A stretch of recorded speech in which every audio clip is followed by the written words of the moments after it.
Kaya guys, samahan niyo ako sa Manila. Umuwi tayo.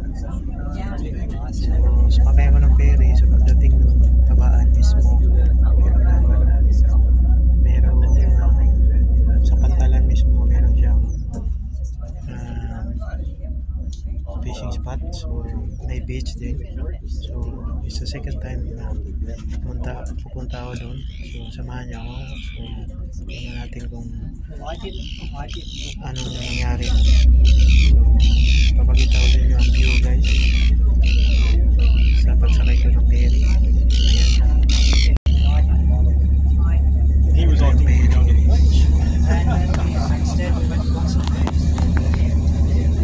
mga passenger din.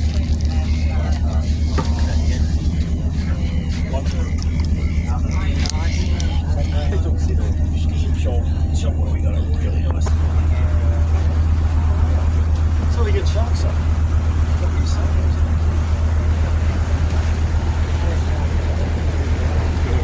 Nice one.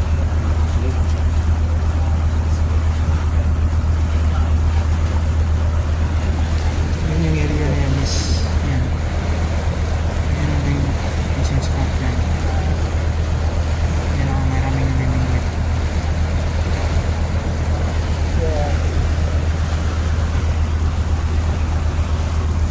Nasa mismo sa harap is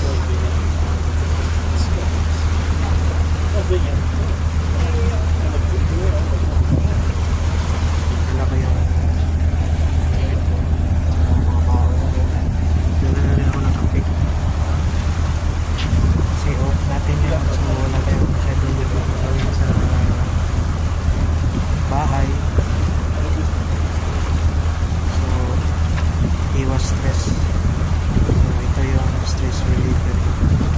So ang ganda rin. So last time we ride with this ferry, me and my wife, it was like 3 months ago. So punta kami doon kasi meron din ng meron din banda yung Royal Mission Park. Yung isa sa pinakamalaking park dito sa Sydney.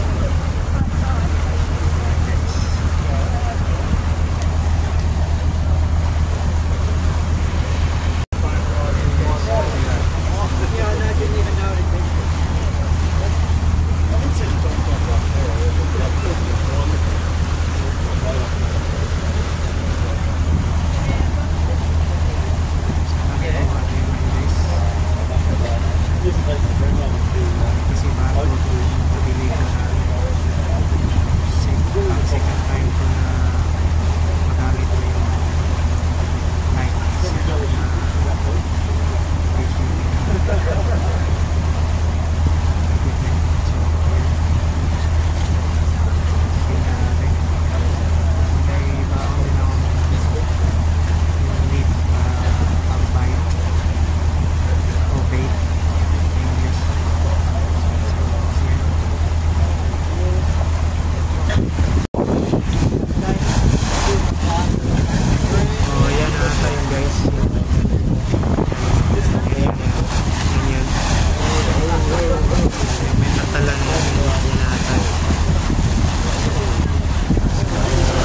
Dito ako nakatira guys, yung isla na yan.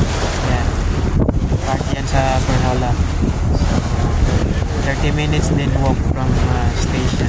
So, ano, mga magagandang beach yan guys. Sa area. Kasi, pwede ka rin mamingwit dyan. Banda. So, ito yung famous na beach na dito. Ito banda.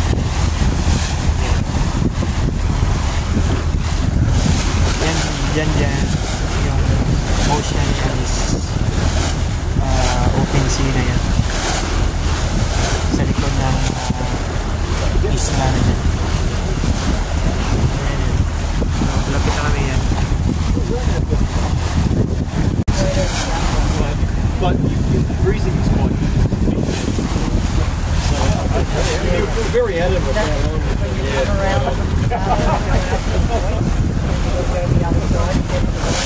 just don't jump on. Once they jump over the beach.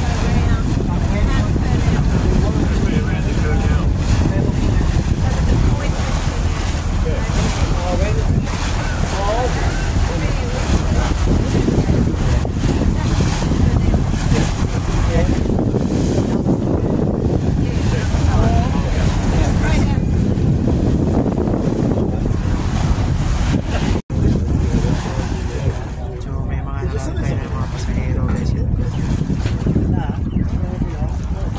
Dito pwede ka rin mamingwit dito na banda.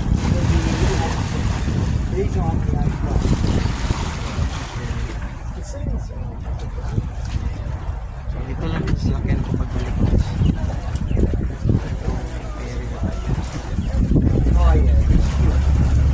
So yun yung beach. The dolphins are trees and lots of play. Maraming You pat them on the head. so right ko lang yun kasi It's just not the same.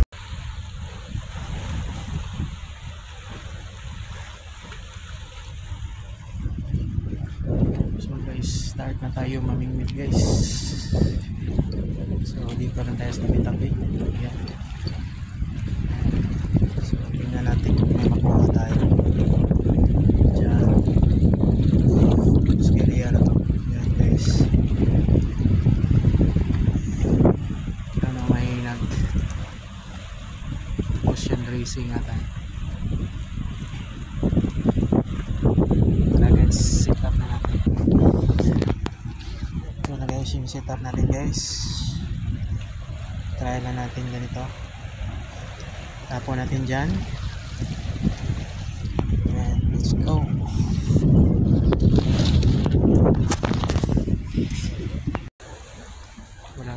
Wala tayong makuha dito na isda eh. Parang walang isda sa lugar na to. So mag alas 6 na. Pauwi na tayo guys. Kasi wala tayong nakuha. Yan o, yan ang area. Ganda sana eh.